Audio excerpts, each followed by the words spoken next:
Wahrhaftigkeit in Aufrichtigkeit.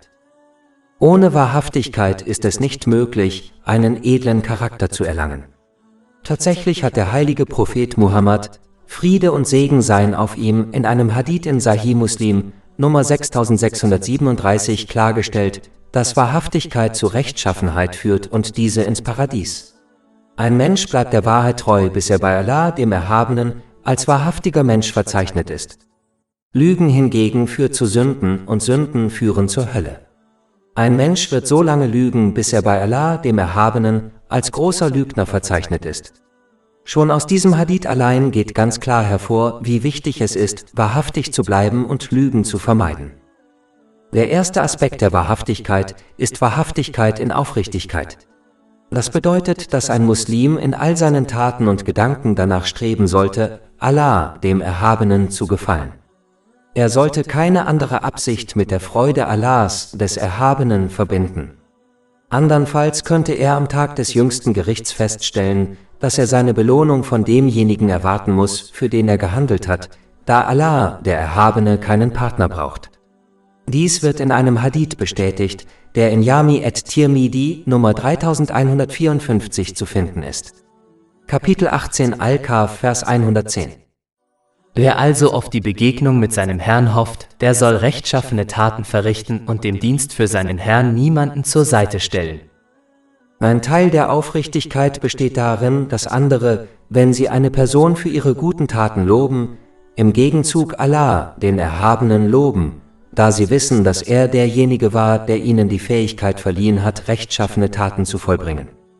Dadurch wenden sie sich davon ab, sich über die Freude anderer zu freuen. Wer diese Stufe erreicht, hat immer Angst, dass seine Taten abgelehnt werden könnten, weil es ihm an Aufrichtigkeit mangelt, auch wenn er viele rechtschaffene Taten vollbringt. Kapitel 23 Al-Mu'minin, Vers 60. Und diejenigen, die geben, was sie geben, während ihre Herzen voller Angst sind, weil sie zu ihrem Herrn zurückkehren werden.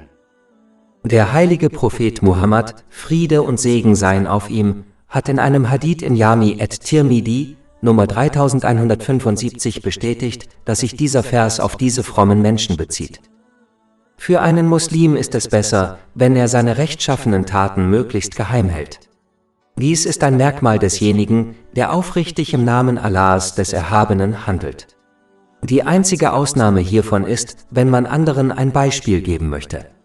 Aber auch dies sollte nur von qualifizierten Personen getan werden, das heißt von Gelehrten und von Personen, die in ihren Taten aufrichtig sind. Viele Muslime glauben fälschlicherweise, ihre einzige Pflicht bestehe darin, eine rechtschaffene Tat zu vollbringen. Tatsächlich ist dies jedoch nur der erste Schritt. Wichtiger als die tatsächliche Verrichtung einer guten Tat ist es, sie zu schützen, damit der Muslim sie sicher vor das Gericht Allahs, des Erhabenen, bringen kann. Dies wird in Kapitel 6 Al-An'am, Vers 160 angedeutet. Wer am Tag des Gerichts mit einer guten Tat kommt. Der Schutz von Taten ist äußerst wichtig, da es sehr leicht ist, ihre Belohnung zu zerstören. Ein Muslim kann beispielsweise eine gute Tat im Geheimen vollbringen und sie jahrzehntelang niemandem erzählen. Doch dann inspiriert ihn der Teufel, sie anderen zu erzählen, was dazu führen kann, dass die Belohnung verringert oder sogar zerstört wird, da die Tat nun öffentlich ist. Ein Muslim kann seine Taten schützen, indem er die schlechten Eigenschaften, die ihn zerstören können, wie Neid, eliminiert. Hiervor wird in einem Hadith gewarnt, der in Sunan Abu Dawud Nummer 4903 zu finden ist. Abschließend lässt sich sagen, dass Wahrhaftigkeit in Aufrichtigkeit bedeutet, dass ein Muslim nur auf eine Belohnung für seine guten Taten von Allah, dem Erhabenen, hoffen sollte. Er sollte nur die Kritik und den Zorn Allahs, des Erhabenen, fürchten. Er sollte nur nach dem Wohlwollen Allahs, des Erhabenen, streben, selbst wenn dies den Menschen missfällt. Er sollte niemals nach dem Wohlwollen der Menschen streben, wenn dies bedeutet, Allah, dem Erhabenen, ungehorsam zu sein. Denn nur Allah, der Erhabene, kann einen vor dem Missfallen der Menschen schützen, selbst wenn dieser Schutz für einen selbst nicht offensichtlich ist. Aber niemand kann einen Menschen vor dem Missfallen Allahs, des Erhabenen, schützen. Wahrhaftigkeit in Geduld. Wahrhaftigkeit in der Geduld bedeutet, etwas zu ertragen, beispielsweise ein Ereignis, das einem Menschen missfällt. Wenn dies geschieht, muss ein Muslim seine Ungeduld vertreiben, indem er sich davon abhält, sich in Worten oder Taten zu beschweren, und stattdessen das Geschehene durch aufrichtigen Gehorsam gegenüber Allah, dem Erhabenen, akzeptiert, im Wissen, dass er das Beste für seine Diener wählt. Kapitel 2 Al-Baqarah, Vers 216.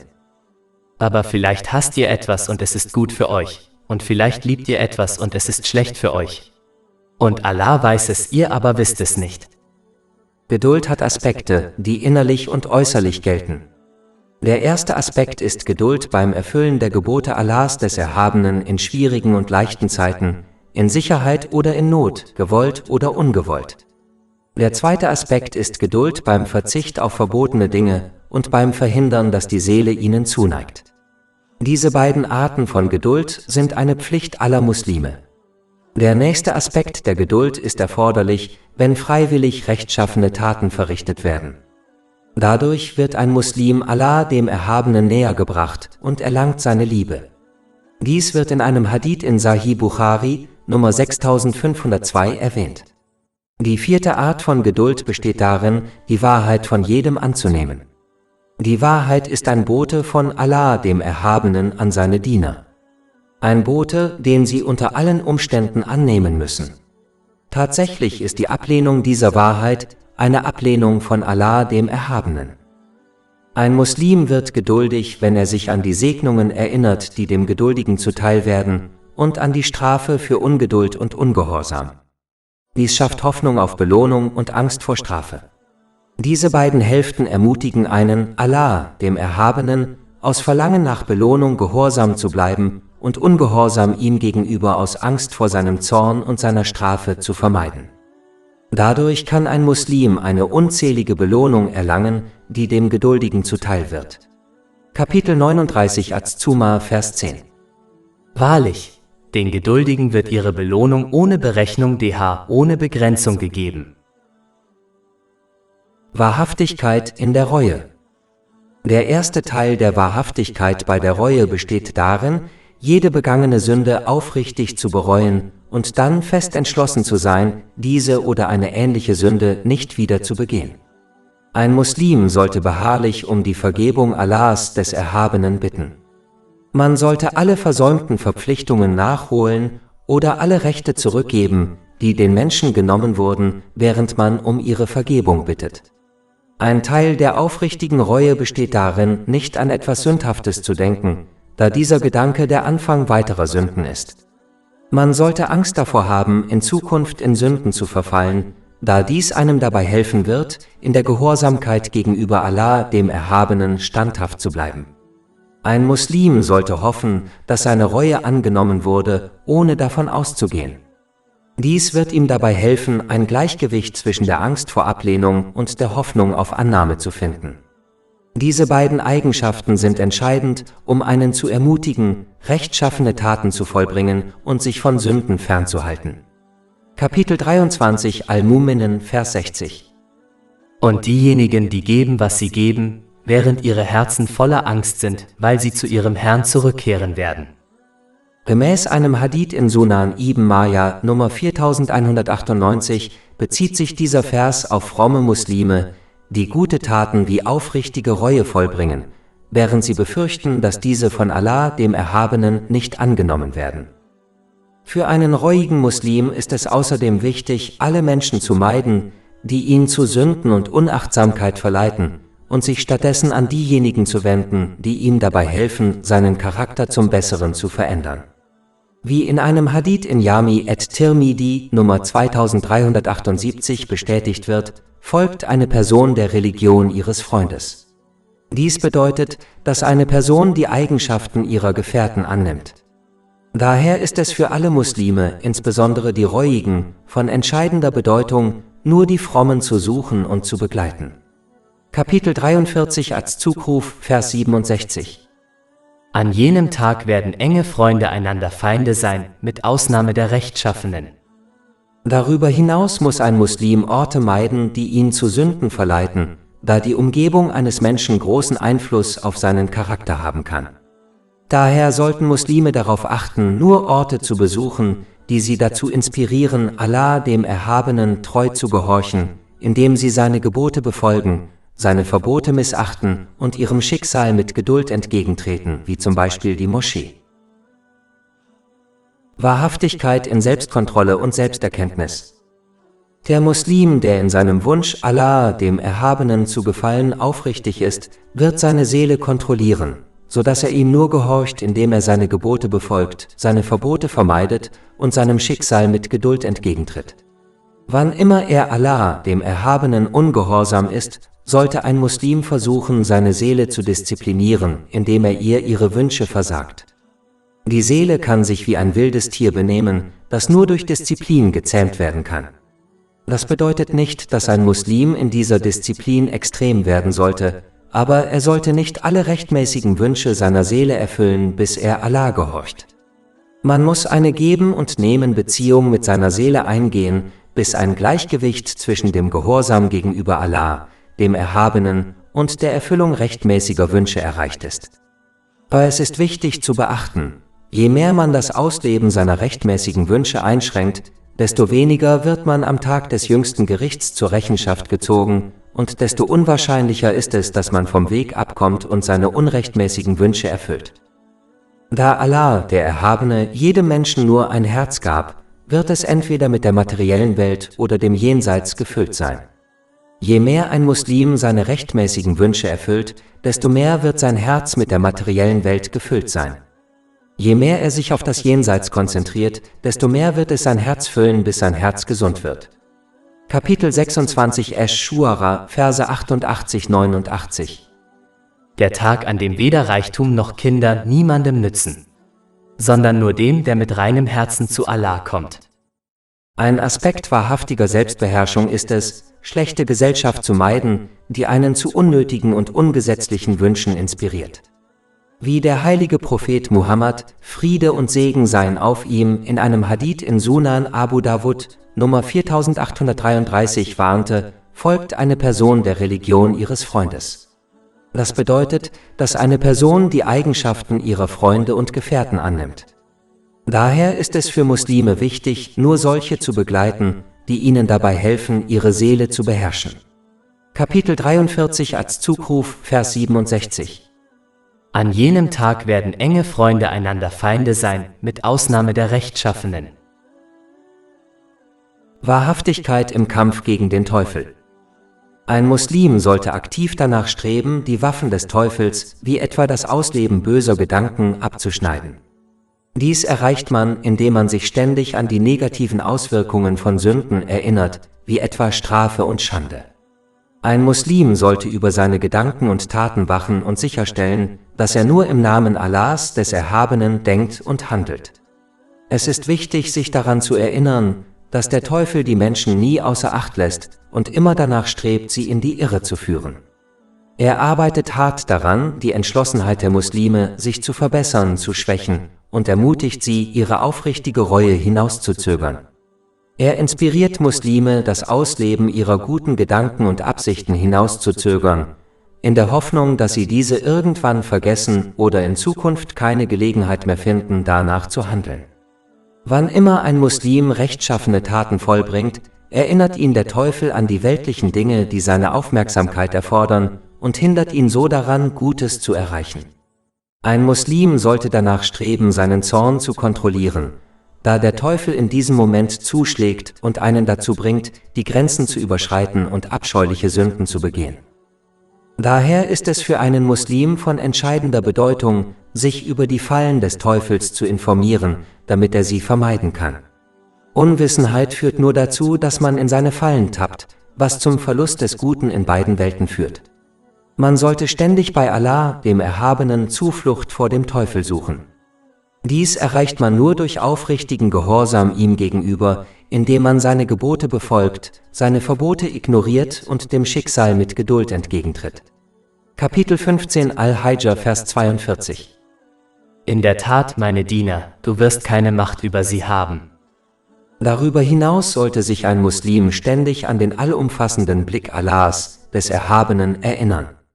Dies wird ihm im Kampf gegen den Teufel helfen, Denn wer sich daran erinnert, wird Angst haben, seinen bösen Wünschen nachzugeben, da er weiß, dass Allah, der Erhabene, sein Inneres und Äußeres beobachtet. Wer sich bewusst ist, dass eine mächtige Autorität, wie etwa die Polizei, ihn beobachtet, wird sich nicht schlecht benehmen.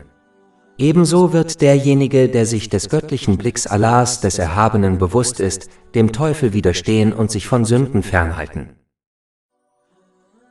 Wahrhaftigkeit in der Frömmigkeit. Wahrhaftigkeit in der Frömmigkeit beinhaltet, die Gebote Allahs, des Erhabenen, zu befolgen und seine Verbote zu missachten, um Allah, dem Erhabenen, zu gefallen.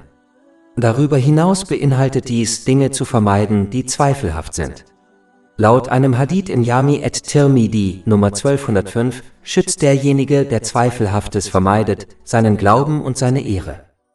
Tatsächlich besagt ein Hadith in Jami at-Tirmidhi, Nummer 2451, dass ein Muslim erst fromm wird, wenn er sich aus Vorsicht von Dingen fernhält, die nicht ungesetzlich sind, da sie ihn zum Ungesetzlichen führen könnten. Einer der wichtigsten Aspekte der Vermeidung von Zweifeln betrifft die Beschaffung des eigenen Lebensunterhalts. Man sollte sich stets von dem Ungesetzlichen und Zweifelhaften fernhalten und nur danach streben, das Erlaubte und Reine zu erlangen. Ein Aspekt dieser Wahrhaftigkeit ist der Verzicht auf die Exzesse und unnötigen Aspekte der materiellen Welt. Dies bedeutet, nur so viel von dieser materiellen Welt zu nehmen, wie man braucht und für seine Pflichten braucht. Man sollte seiner Seele nicht zu viel nachgeben, indem man ihren extravaganten Wünschen folgt, denn das führt nur zum Unrecht. Selbst wenn man vor dem Unrecht sicher ist, wird man durch übermäßiges Schwelgen in Extravaganzen am Tag des jüngsten Gerichts nur noch mehr zur Verantwortung gezogen. Je mehr jemand zur Verantwortung gezogen wird, desto wahrscheinlicher ist es, dass er bestraft wird. Deshalb warnte der heilige Prophet Muhammad, Friede und Segen seien auf ihm, in einem Hadith in Sahih Bukhari, Nummer 6536, dass eine Person bestraft wird, wenn ihre Taten am Tag des jüngsten Gerichts von Allah, dem Erhabenen, geprüft werden. Man sollte sowohl Gier als auch Extravaganz in Bezug auf Nahrung, Kleidung und Obdach vermeiden. Obwohl es sich bei ihnen um heilige Propheten, der Friede sei mit ihnen, handelte, wie etwa beim heiligen Propheten Davud, der Friede sei mit ihm, und anderen rechtschaffenen Menschen, die reich waren, bestand ihre Absicht beim Anhäufen und Ausgeben von Reichtum lediglich darin, Allah, dem Erhabenen, zu gefallen, anders als bei der Mehrheit der wohlhabenden Muslime von heute. Leider verwenden einige Muslime die Namen der rechtschaffenen Vorgänger in falscher Weise, indem sie behaupten, dass auch sie Reichtum verdient und ausgegeben hätten. In ihren Augen rechtfertigt dies irgendwie das Verdienen, Horten oder falsche Ausgeben von Reichtum, den sie nicht brauchen. Ihr Verhalten steht im Widerspruch zu den Handlungen der rechtschaffenen Vorgänger, die nur verdienten, um ihre Bedürfnisse und Pflichten zu erfüllen.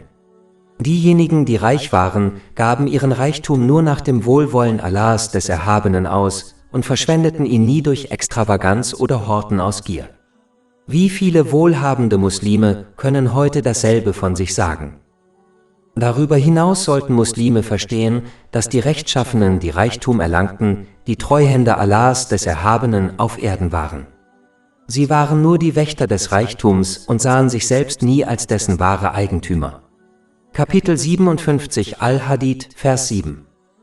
Glaubt an Allah und seinen Gesandten und gebt von dem aus, was er euch zu Erben gemacht hat. Sie verstanden, warum Allah, der Erhabene, sie erschaffen hatte und was er von ihnen wollte. Daher gaben sie ihren Reichtum nur gemäß den Geboten Allahs, des Erhabenen, aus und gaben nie Geld für Dinge aus, die ihren eigenen Wünschen entsprachen. Diese rechtschaffenen Menschen waren sich sicher, dass ihre Seelen und ihr Besitz nur Allah, dem Erhabenen, gehörten. Daher erreichten sie die höchste Stufe der Dankbarkeit, indem sie jeden weltlichen Segen gemäß den Geboten Allahs, des Erhabenen, verwendeten. Diese Menschen wurden vielleicht mit vielen weltlichen Dingen beschenkt, aber sie vertrauten nicht darauf. Sie vertrauten nur auf Allah, den Erhabenen. Sie hatten keine Freude an ihrem Besitz und sahen ihn nur als eine Pflicht, die gemäß dem Wohlwollen Allahs, des Erhabenen, erfüllt werden musste. Ihre Herzen hingen nicht an ihrem Besitz, noch schlossen sie andere von den weltlichen Segnungen aus, die sie besaßen, indem sie sie gierig horteten. Aus diesem Grund besaßen sie weltliche Dinge, aber die Dinge besaßen sie nicht.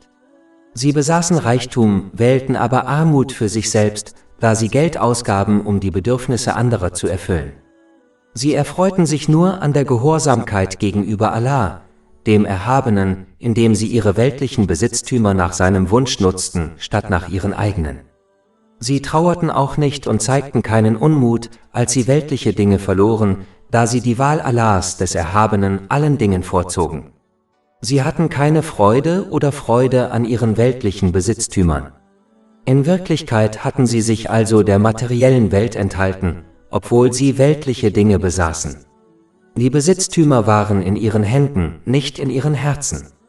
Sie verstanden, dass die wahre Liebe zu Allah, dem Erhabenen, darin bestand, sich mit ihren Herzen und Absichten von dieser materiellen Welt abzuwenden. Kapitel 20 Taha, Vers 131. Und richte deine Augen nicht auf das, womit wir einigen von ihnen Freude bereitet haben, auf den Glanz des diesseitigen Lebens, mit dem wir sie prüfen. Und die Versorgung deines Herrn ist besser und dauerhafter. Dies wird in Wirklichkeit ganz klar, wenn man das Leben der rechtschaffenen Vorgänger studiert, anstatt anzunehmen, dass sie nur Geschäftsleute waren. Leider behaupten viele Muslime heute, in ihre Fußstapfen zu treten, obwohl sie sich selbst in das Sammeln und Horten der materiellen Welt stürzen. Die Mehrheit der Menschen wird getäuscht und denkt, sie würden in ihre Fußstapfen treten, obwohl sie sich in Wirklichkeit überhaupt nicht ähneln. Diese weltlichen Menschen vertrauen und lieben ihren Besitz, während die Rechtschaffenen weltlichen Besitz hatten, aber nur Allah, dem Erhabenen, vertrauten und ihn liebten. Weltlicher Besitz war in den Händen der rechtschaffenen Vorgänger, nicht in ihren Herzen, während viele heute keinen Besitz in ihren Händen, aber dennoch in ihren Herzen haben. Man sollte darauf achten, wie Allah, der Erhabene, die materielle Welt beschrieben hat, und sie daher nicht der Vorbereitung auf das ewige Jenseits vorziehen. Kapitel 57 Al-Hadid, Vers 20.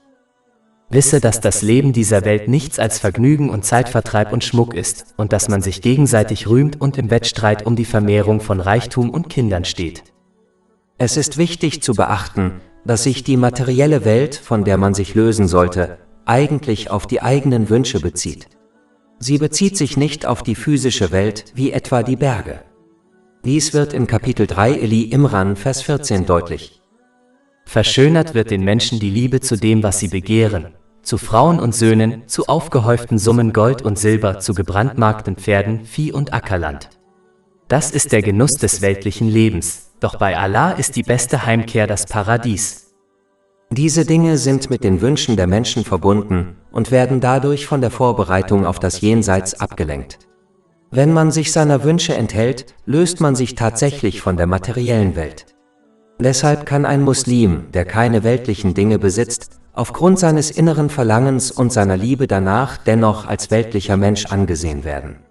Ein Muslim, der weltliche Dinge besitzt, wie einige seiner rechtschaffenen Vorgänger, kann hingegen als von der materiellen Welt losgelöst angesehen werden, da er sie nicht begehrt und seinen Geist, sein Herz und seine Handlungen nicht damit beschäftigt. Stattdessen begehrt er Dinge im ewigen Jenseits. Die erste Stufe der Enthaltsamkeit besteht darin, sich von unerlaubten und eitlen Wünschen abzuwenden, die nicht mit der Zufriedenheit Allahs, des Erhabenen, verbunden sind. Diese Person ist damit beschäftigt, ihre Pflichten und Verantwortungen zu erfüllen, während sie sich gleichzeitig auf das Jenseits konzentriert. Sie wendet sich von Dingen und Menschen ab, die sie daran hindern, diese wichtige Tat zu erfüllen. Die nächste Stufe der Abstinenz besteht darin, dass man nur die Dinge aus der materiellen Welt nimmt, die man braucht, um seinen Bedürfnissen und Pflichten nachzukommen. Man verbringt seine Zeit nicht mit Dingen, die einem im Jenseits keinen Nutzen bringen. Dies ist der Rat, den der heilige Prophet Muhammad, Friede und Segen seien auf ihm, in einem Hadith erteilte, der in Sahih Bukhari Nummer 6416 zu finden ist. Er riet einem Muslim, in dieser materiellen Welt als Fremder oder Reisender zu leben. Beide Arten von Menschen nehmen nur das, was sie aus der materiellen Welt brauchen, um ihr Ziel, das Jenseits, sicher zu erreichen. Ein Muslim kann dies erreichen, indem er versteht, wie nahe sein Tod und sein Abschied vom Jenseits sind. Der Tod kann einen Menschen nicht nur jederzeit ereilen, sondern selbst wenn man ein langes Leben hat, scheint es, als sei er in einem Augenblick vorüber. Indem man diese Realität erkennt opfert man den Augenblick für das ewige Jenseits. Wenn man seine Hoffnung auf ein langes Leben in dieser materiellen Welt einschränkt, wird man dazu ermutigt, rechtschaffene Taten zu vollbringen, seine Sünden aufrichtig zu bereuen und der Vorbereitung auf das Jenseits den Vorrang vor allem anderen einzuräumen. Wer auf ein langes Leben hofft, wird dazu inspiriert, sich genau entgegengesetzt zu verhalten. Wer wirklich auf die materielle Welt verzichtet, tadelt sie weder, noch lobt er sie. Er freut sich nicht, wenn er sie erlangt, und trauert auch nicht, wenn sie an ihm vorübergeht. Der Geist dieses frommen Muslims ist zu sehr auf das ewige Jenseits konzentriert, als dass er die kleine materielle Welt gierig zur Kenntnis nehmen würde. Abstinenz besteht aus mehreren verschiedenen Ebenen. Manche Muslime verzichten auf das Essen, um ihre Herzen von jeder eitlen und nutzlosen Beschäftigung zu befreien, damit sie sich voll und ganz auf den Gehorsam gegenüber Allah, dem Erhabenen, konzentrieren und ihre Verantwortung gegenüber den Menschen erfüllen können. Gemäß dem Hadith in Sunan ibn Majah Nummer 257 wird derjenige, der sich auf diese Weise verhält, feststellen, dass Allah, der Erhabene, ihm genügt, indem er sich um seine weltlichen Angelegenheiten kümmert. Aber derjenige, der sich nur um weltliche Dinge kümmert, wird sich selbst überlassen und nichts als Zerstörung finden.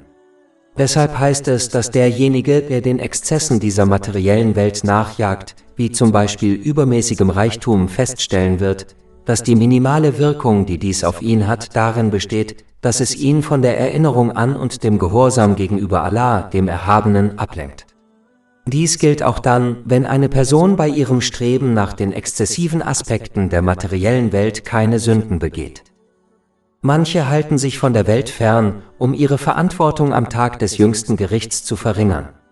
Je mehr jemand besitzt, desto mehr wird er zur Verantwortung gezogen.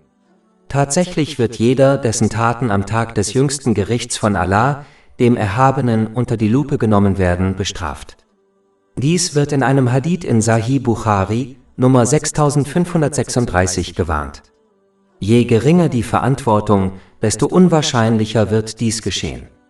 Deshalb warnte der heilige Prophet Muhammad, Friede und Segen seien auf ihm, in einem Hadith in Sahih Bukhari, Nummer 6444, dass diejenigen, die in der Welt viel besitzen, am Tag der Auferstehung sehr wenig Gutes besitzen werden, mit Ausnahme derjenigen, die ihre Besitztümer und ihren Reichtum auf eine Weise gewidmet haben, die Allah, dem Erhabenen, gefällt, aber diese sind nicht viele. Diese lange Verantwortung ist der Grund, warum sich jeder Mensch, ob reich oder arm, am Tag des jüngsten Gerichts wünschen wird, dass ihm während seines Lebens auf der Erde nur sein täglicher Lebensunterhalt gegeben worden wäre. Dies wurde im Hadith von Sunan ibn Majah Nummer 4140 bestätigt. Manche Muslime verzichten auf die Exzesse der materiellen Welt, weil sie sich nach dem Paradies sehnen, das ihnen den Verzicht auf die Freuden der materiellen Welt ausgleicht. Manche verzichten aus Angst vor der Hölle auf die Exzesse der materiellen Welt. Sie glauben zu Recht, dass man dem Gesetzlosen, das zur Hölle führt, umso näher kommt, je mehr man sich den Exzessen der materiellen Welt hingibt. Davor wird in einem Hadith in Jami at-Tirmidhi Nummer 1205 gewarnt. Tatsächlich ist das der Grund, warum der heilige Prophet Muhammad, Friede und Segen seien auf ihm, in einem Hadith in Sunan ibn Majah Nummer 4215 riet, dass ein Muslim erst fromm wird, wenn er sich aus Angst, es könne zu einer Sünde führen, von etwas fernhält, das keine Sünde ist. Der höchste Grad der Enthaltsamkeit besteht darin, zu verstehen und danach zu handeln, was Allah, der Erhabene, von seinen Dienern verlangt, was im gesamten heiligen Koran und in den Hadithen des heiligen Propheten Muhammad, Friede und Segen seien auf ihm, erwähnt wird. Nämlich sich aus Dienerschaft gegenüber Allah, dem Erhabenen, von den Exzessen der materiellen Welt fernzuhalten, da man weiß, dass ihr Herr die materielle Welt nicht mag. Allah, der Erhabene, hat die Exzesse dieser materiellen Welt verurteilt und ihren Wert herabgesetzt. Diese frommen Diener waren beschämt, dass ihr Herr sah, wie sie sich zu etwas hinzogen, was ihm missfiel. Dies sind die größten Diener, da sie nur nach den Wünschen ihres Herrn handeln, selbst wenn ihnen die Gelegenheit gegeben wird, den rechtmäßigen Luxus dieser Welt zu genießen. Dies ist der Grund, warum der heilige Prophet Muhammad, Friede und Segen seien auf ihm, die Armut wählte, obwohl ihm die Schätze der Erde angeboten wurden. Dies wird in einem Hadith in Sahih Bukhari, Nummer 6590 empfohlen. Der heilige Prophet Muhammad, Friede und Segen seien auf ihm, entschied sich dafür, da er wusste, dass es das war, was Allah, der Erhabene, für seine Diener wünschte. Da Allah, der Erhabene, die materielle Welt nicht mochte, lehnte der heilige Prophet, Friede und Segen seien auf ihm, sie aus Liebe zu seinem Herrn ab. Wie kann ein wahrer Diener das lieben und sich dem hingeben, was sein Herr nicht mag? Der heilige Prophet Muhammad, Friede und Segen seien auf ihm, war den Armen ein Vorbild, indem er sich für die Armut entschied und den Reichen durch seine Worte und Taten beibrachte, wie man lebt. Er hätte leicht die Alternative wählen und den Reichen praktisch zeigen können, wie man lebt, indem er die Schätze der Welt annimmt, die ihm angeboten wurden, und er hätte den Armen durch seine Worte und Taten beibringen können, wie man richtig lebt. Aber er entschied sich aus einem bestimmten Grund für die Armut, nämlich aus Dienerschaft gegenüber seinem Herrn, Allah, dem Erhabenen. Diese Enthaltsamkeit wurde von den Gefährten, möge Allah mit ihnen zufrieden sein, übernommen. Beispielsweise weinte der erste rechtgeleitete Kalif des Islam, Abu Bakr Siddiq, möge Allah mit ihm zufrieden sein, einmal, als man ihm mit Honig gesüßtes Wasser gab. Er erklärte, dass er einmal beobachtet habe, wie der heilige Prophet Muhammad, Friede und Segen seien auf ihm, einen unsichtbaren Gegenstand wegstieß. Der heilige Prophet, Friede und Segen seien auf ihm, sagte ihm, die materielle Welt sei zu ihm gekommen, und er befahl ihr, ihn in Ruhe zu lassen. Die materielle Welt antwortete, dass er der materiellen Welt entkommen sei, aber diejenigen nach ihm würden dies nicht tun. Aus diesem Grund weinte Abu Bakr Siddiq, möge Allah mit ihm zufrieden sein, als er das mit Honig gesüßte Wasser sah, da er glaubte, die materielle Welt sei gekommen, um ihn in die Irre zu führen. Dieser Vorfall ist in Imam Eschfahanis Hilyat al-Afliya, Nummer 47 aufgezeichnet. In Wirklichkeit aßen oder kleideten sich die Gefährten, möge Allah mit ihnen zufrieden sein, nie um Vergnügen zu erlangen, sondern nahmen nur das, was sie aus der materiellen Welt brauchten, während sie sich auf die Vorbereitung auf das Jenseits konzentrierten.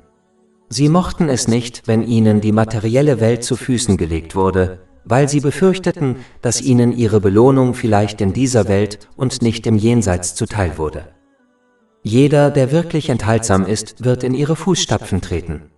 Muslime sollten sich nicht selbst täuschen, indem sie sich den unnötigen Luxus dieser materiellen Welt hingeben und gleichzeitig behaupten, ihr Herz sei mit Allah, dem Erhabenen, verbunden.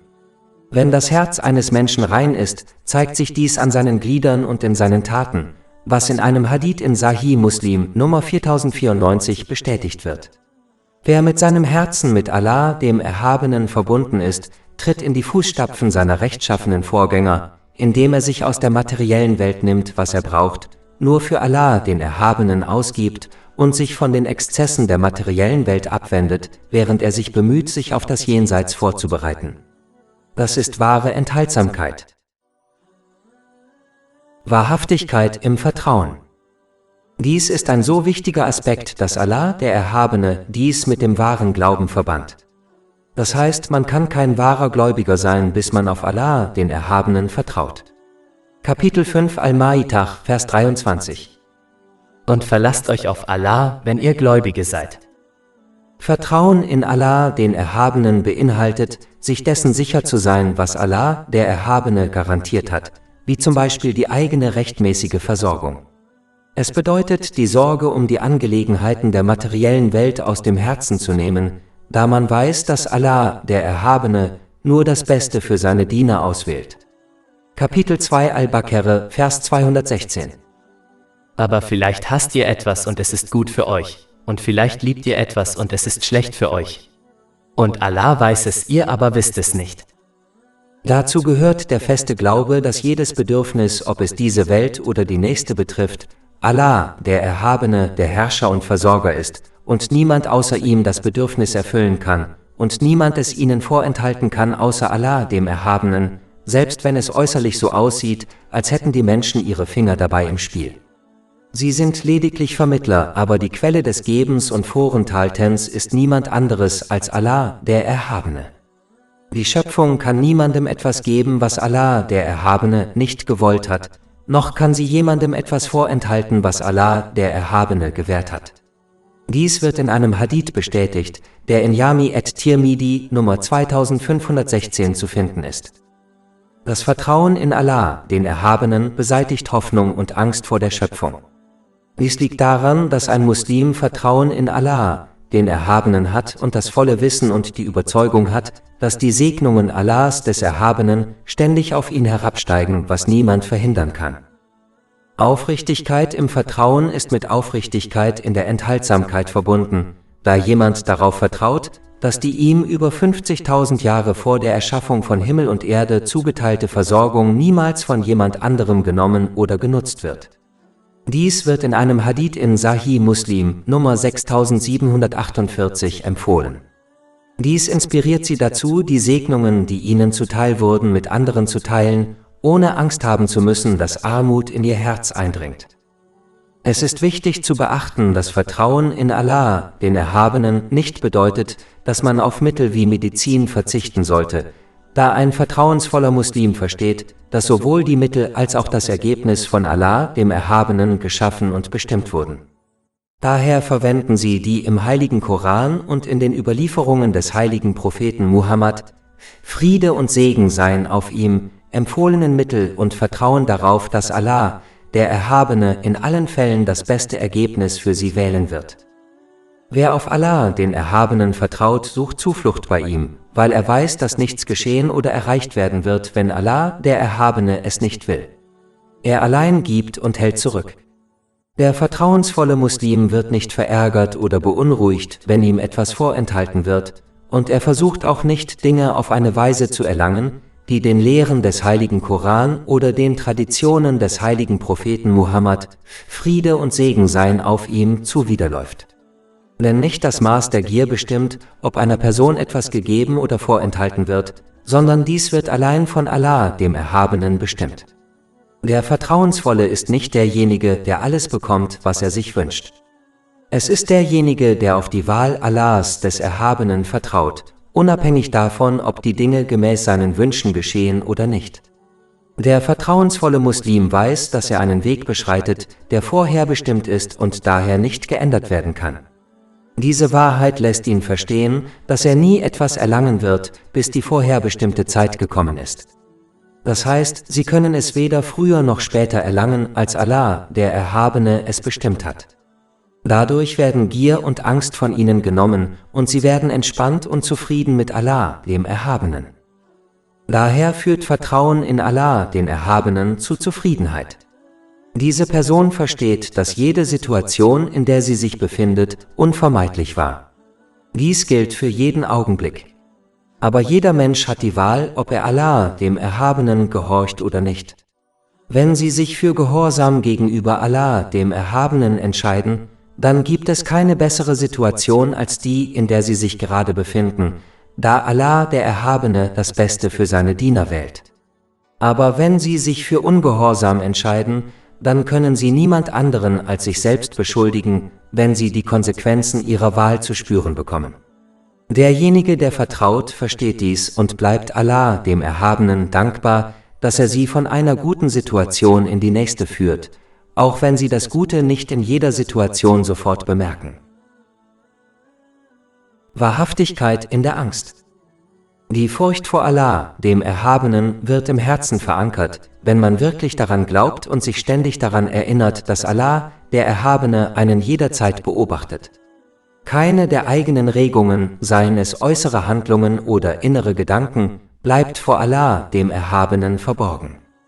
Dies macht einen Muslim vorsichtig, dass Allah, der Erhabene, innerlich oder äußerlich etwas in ihnen beobachten könnte, das er nicht gutheißt. Ein Muslim sollte daher ständig über seine Absichten wachen, da Allah, der Erhabene, sich dessen voll bewusst ist. Wenn ein Muslim seine Absichten zu jedem Zeitpunkt auf Allah, den Erhabenen, konzentriert und sich durch die Barmherzigkeit Allahs, des Erhabenen, von dem abwendet, was er nicht mag, wird sein Herz rein, was zu wahrer Furcht vor Allah, dem Erhabenen, führt. Dies wird sicherstellen, dass er den Befehlen Allahs, des Erhabenen, Vorrang vor allem anderen einräumt. Sie werden die Schöpfung nicht länger fürchten, was sie davon abhalten wird, aus dem Wunsch heraus, den Menschen zu gefallen, Allah, dem Erhabenen, ungehorsam zu sein. Wahrhaftigkeit in Bescheidenheit. Wahre Scham und Bescheidenheit gegenüber Allah, dem Erhabenen, bedeutet laut einem Hadith in Jami at-Tirmidhi, Nummer 2458, dass man seine 5 Sinne vor seinem Ungehorsam schützt. Dazu gehört, den eigenen Körper vor Unerlaubtem zu schützen, wie etwa vor verbotenem Essen, und die eigene Keuschheit aus Furcht vor Allah, dem Erhabenen, zu wahren. Dazu gehört, sich oft an den eigenen Tod zu erinnern und sich darauf vorzubereiten. Und schließlich gehört dazu, sich von den Exzessen dieser materiellen Welt abzuwenden, was einen dazu ermutigen wird, nach dem ewigen Jenseits zu streben. Wer sich so verhält, besitzt wahre Bescheidenheit und Scham gegenüber Allah, dem Erhabenen. Wer sich immer daran erinnert, dass Allah, der Erhabene, ihn beobachtet, wird Scham und Demut gegenüber ihm entwickeln. Sich an die unzähligen Wohltaten Allahs, des Erhabenen, zu erinnern, während man undankbar bleibt, wird einen ebenfalls dazu ermutigen, bescheiden gegenüber Allah, dem Erhabenen, zu werden. Schließlich wird einen auch die Erinnerung daran, dass der Tag kommen wird, an dem man von Allah, dem Erhabenen, zu jeder Kleinigkeit in seinem Leben befragt wird, dazu inspirieren, Scham gegenüber Allah, dem Erhabenen, zu entwickeln. Was die Scham vor Allah, dem Erhabenen, verstärkt, ist die Furcht vor Allah, dem Erhabenen, wenn ein böser Wunsch in das Herz eines Menschen eindringt. Dies liegt daran, dass das Herz glaubt, dass Allah, der Erhabene, sich dieses Wunsches voll bewusst ist. Wenn sich diese Haltung in einer Person festsetzt, wird ihre Scham vor Allah, dem Erhabenen, stark. Darüber hinaus verstärkt die Furcht, dass Allah, der Erhabene, sich aufgrund ihrer Wünsche und Taten in Abneigung von ihnen abwenden wird, auch die Scham vor Allah, dem Erhabenen. Aber diese Scham und Scham können schwach werden und in einigen Fällen verschwinden, wenn man aufhört, sich selbst in der beschriebenen Weise zu prüfen und Allah, dem Erhabenen, seinen Geboten und Verboten aufrichtig zu gehorchen. Wahrhaftigkeit in der Wertschätzung. Wenn ein Muslim achtsam wird, kann er die unzähligen Segnungen wahrnehmen, sowohl alte als auch neue, die ihm von niemand anderem als Allah, dem Erhabenen, gewährt wurden. Zu den älteren Segnungen gehört, dass Allah, der Erhabene, sich an einen Muslim erinnerte, bevor er ihn schuf, und ihn mit Glauben und Vertrauen in ihn segnete. Dann ließ er Zeit vergehen, bis er den Muslim in die beste aller Gemeinschaften setzte, nämlich in die Nation des heiligen Propheten Muhammad, Friede und Segen seien auf ihm. Dann leitete Allah, der Erhabene, den Muslim während seiner Jugend und bewahrte ihn davor, den Islam aufzugeben. Obwohl der Muslim Momente der Achtlosigkeit hatte und Sünden beging, übte Allah, der Erhabene, keine Rache und bestrafte sie nicht. Stattdessen deckte er ihre Fehler zu und gewährte ihnen seine Vergebung. All dies und vieles mehr erfordert Dankbarkeit von einem Muslim, die aus 3 Arten besteht. Die erste kommt von Herzen. Dies ist der Fall, wenn man anerkennt, dass alle Segnungen von Allah, dem Erhabenen, kommen und seine Absicht korrigiert, sodass man nur noch handelt, um Allah, dem Erhabenen, zu gefallen. Die nächste Art der Dankbarkeit zeigt man mit der Zunge, indem man ihn ständig lobt und seine große Güte erwähnt. Die letzte Art, die die höchste Stufe der Dankbarkeit darstellt, zeigt man durch körperliche Handlungen. Das ist der Fall, wenn man alle Segnungen, die man besitzt, auf die von Allah, dem Erhabenen, befohlene Weise nutzt, aufrichtig zu seinem Wohlgefallen. Dies führt zu einer Zunahme der Segnungen. Kapitel 14 Ibrahim, Vers 7. Und gedenke, als dein Herr verkündete, wenn ihr dankbar seid, werde ich eure Gunst gewiss vermehren. Ein Muslim muss verstehen, dass er Dankbarkeit nur durch die Barmherzigkeit Allahs, des Erhabenen, zeigen kann, die an sich Dankbarkeit verdient. Diese Haltung wird sicherstellen, dass man jederzeit dankbar und demütig bleibt. Wahrhaftigkeit in der Liebe. Dazu gehört, dem heiligen Propheten Muhammad, Friede und Segen seien auf ihm, in seinem Verhalten gegenüber Allah, dem Erhabenen, und den Menschen zu folgen und in jeder Hinsicht als Vorbild seine Loslösung von der materiellen Welt zu nutzen. Kapitel 3 Ali Imran, Vers 31. Sprich, wenn ihr Allah liebt, dann folgt mir, dann wird Allah euch lieben und euch eure Sünden vergeben. Wahrhaftigkeit in der Liebe beinhaltet auch, in jeder Angelegenheit das, was Allah, dem Erhabenen, gefällt, den eigenen Wünschen und denen anderer vorzuziehen und die Gebote Allahs, des Erhabenen, den Geboten der eigenen Seele zu befolgen. Wer Allah, den Erhabenen, wirklich liebt, wird sich mit seinem Herzen, seiner Zunge und seinen Taten immer an ihn erinnern und ihm aufrichtig gehorchen, indem er seine Gebote befolgt, seine Verbote meidet und seinem Schicksal mit Geduld entgegensieht. Der Liebende wird sich von der Unachtsamkeit abwenden und danach streben, die Segnungen, die er besitzt, gemäß den Wünschen seines Geliebten, nämlich Allahs, des Erhabenen, zu nutzen. Er wird Allah, den Erhabenen, nicht vergessen und seine Gebote nicht missachten. Er fürchtet ständig, dass sein Ungehorsam dazu führen könnte, dass Allah, der Erhabene, ihn nicht mag, was ihn nur zu noch größerem Gehorsam treibt. Sie suchen die Liebe Allahs, des Erhabenen, indem sie ihre Pflichten erfüllen und sich um freiwillige gute Taten bemühen, wie es in einem Hadith in Sahih Bukhari, Nummer 6502 empfohlen wird. Das Kennzeichen der Liebe ist, sich mit allen Mitteln zu bemühen, Allah, dem Erhabenen, näher zu kommen und sich von allen Dingen abzuwenden, die diesem letztendlichen Ziel nicht dienen. Der Beginn der Liebe ist, wenn einem von Allah, dem Erhabenen, weltliche Segnungen gewährt werden.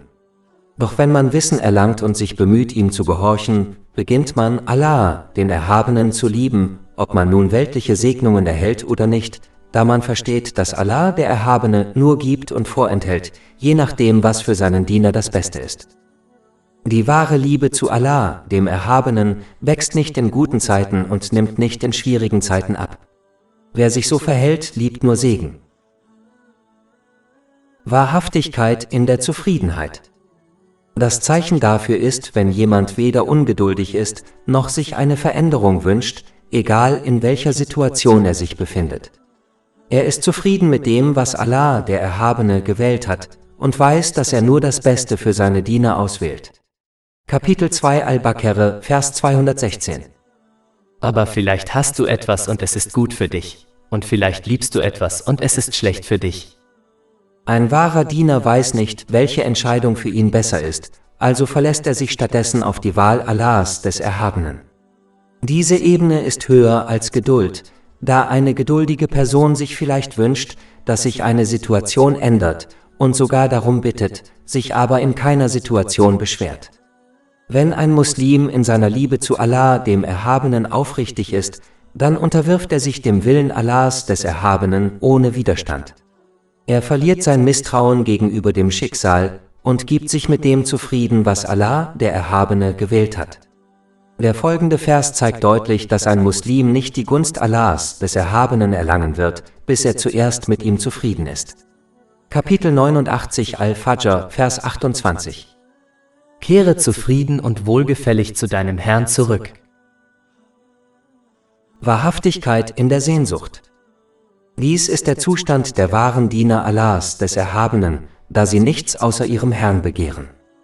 Dies inspiriert sie, in aufrichtigem Gehorsam gegenüber seinem Herrn zu streben, indem sie seine Gebote befolgen, seine Verbote missachten und ihrem Schicksal mit Geduld entgegentreten, wohl wissend, dass dies von jemandem, der Allah, dem Erhabenen, ungehorsam ist, nicht erreicht wird. Der Muslim, der sich nach Allah, dem Erhabenen, sehnt, möchte diese Welt verlassen und das Jenseits erreichen. Diese Menschen ziehen oft Einsamkeit und Alleinsein der Gesellschaft von Menschen vor. Sie schwanken zwischen Angst und Hoffnung. Angst davor, ihrem Herrn ungehorsam zu sein und deshalb von ihm und seiner Nähe ausgeschlossen zu sein. Ihre Hoffnung inspiriert sie, ihre Fehler aufrichtig zu bereuen und in seinem Gehorsam zu streben, wohl wissend, dass er der Allverzeihendste und Barmherzigste ist. Abschließend sei gesagt, dass Muslime danach streben sollten, das unschätzbare Wissen des heiligen Koran und der Überlieferungen des heiligen Propheten Muhammad, Friede und Segen seien auf ihm, zu erlangen und danach zu handeln, damit sie in der Gegenwart eines allmächtigen Königs die Stufe der Wahrheit erreichen können. Kapitel 54 Al-Qamar, Vers 55. Auf einem Thron der Wahrheit neben einem Souverän mit vollkommenen Fähigkeiten. Oltre 400 E-Book, Audiolibri, infografische Podcast e-Blog gratuiti disponibili sul nostro sito web www.shakepot.com